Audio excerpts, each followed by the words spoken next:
Hey, guess what? This is the round with the aerial battle. You're gonna love this.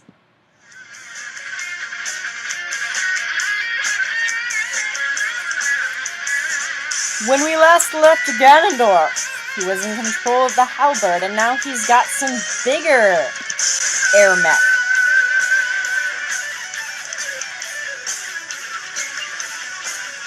The epic bromance of Bowser and Ganondorf is piloting this ship of doom to see what they can take.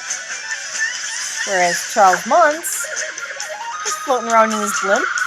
Vector comes along. And the military forces of Cyclonia. All sent by Maleficent. Snipe, you didn't bring the gunship that's more gun than ship.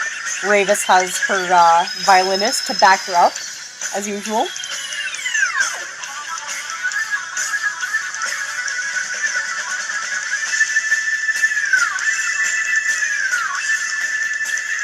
So Ganondorf and Bowser are going to send out a ton of subspace monsters.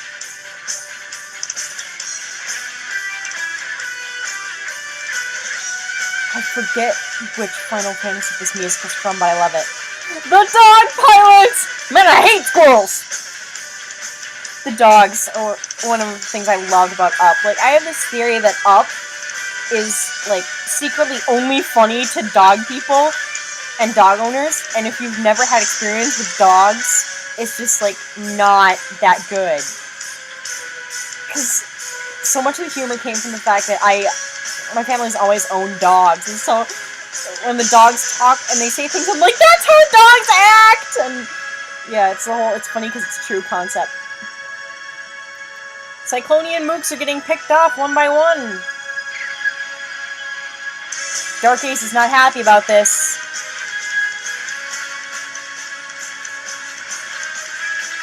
Happy now, Snipe? Someone jousted you.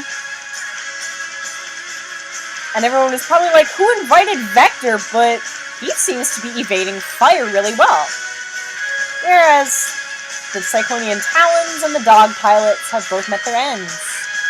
For now. Cyclonians come back. I believe this is the last to see of Charles Muntz, which makes me happy! Because I don't like Charles Muntz! Goodbye! There he goes. Then Vector pulls out the secret weapon room. It's like, Cyclonia and Muntz are lost. How can we ever win this? Oh my Zeus. Vector just won this. And Ganondorf's like, the odds were against him! How did that little nerd destroy our forces? And that's why Vector's a boss in this tournament. That was the aerial battle. I think it's my favorite fight in the entire tournament.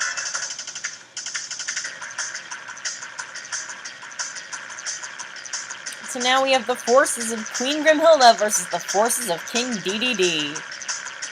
Which you've been seeing the rivalry between them build up.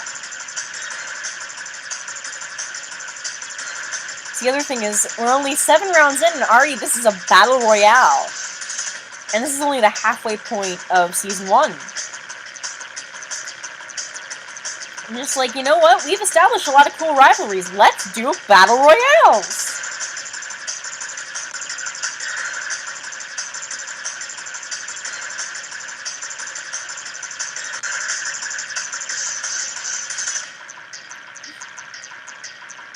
One Waddle Dee, not so impressive. 40 Waddle Dees? Very useful. No! These cute little monsters are overrunning our palace! How did they breach the wall? They stacked a bunch of Waddle Dees up. We've really got to improve our defenses.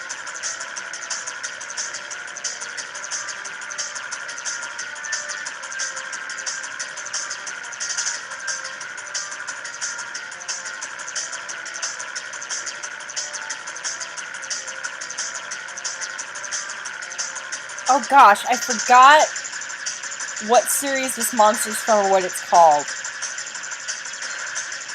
But that doesn't matter. Because Tremaine just called an awesome monster out of nowhere, and that sword would have completely made Megavolt lose it out of jealousy. I'm just saying. Oh, and it's not as if there's not going to eventually be Megavolt in this tournament. It happens. I squeaked.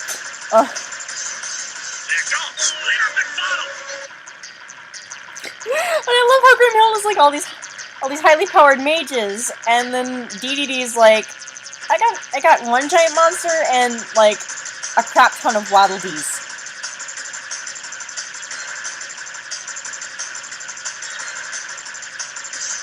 We must consult the mirror. It will tell us in verse what we must do.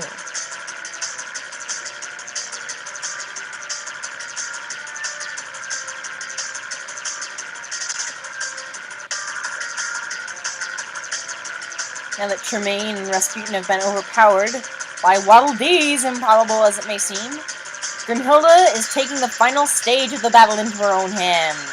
If you want something done right, you've gotta do it yourself.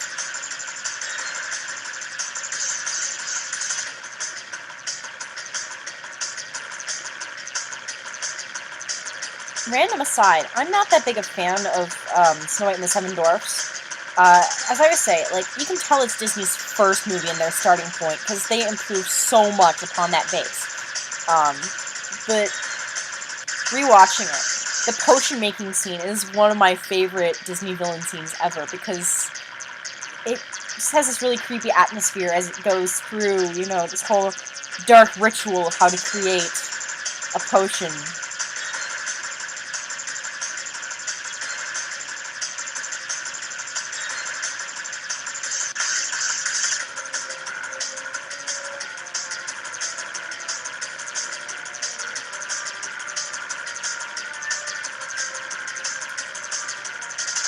Grimhilda has transformed.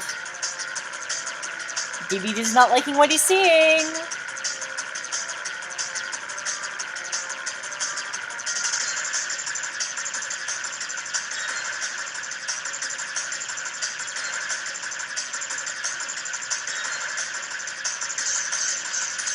Can't just run away like that.